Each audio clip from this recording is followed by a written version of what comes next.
La coyote del siglo.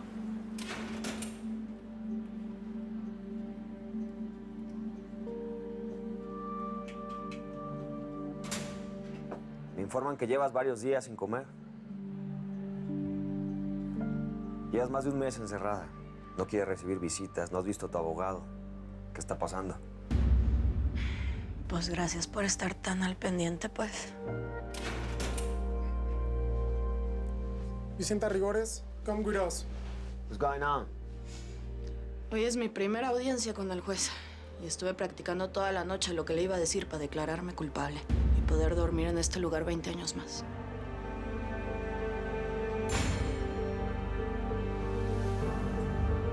Con permiso, pues.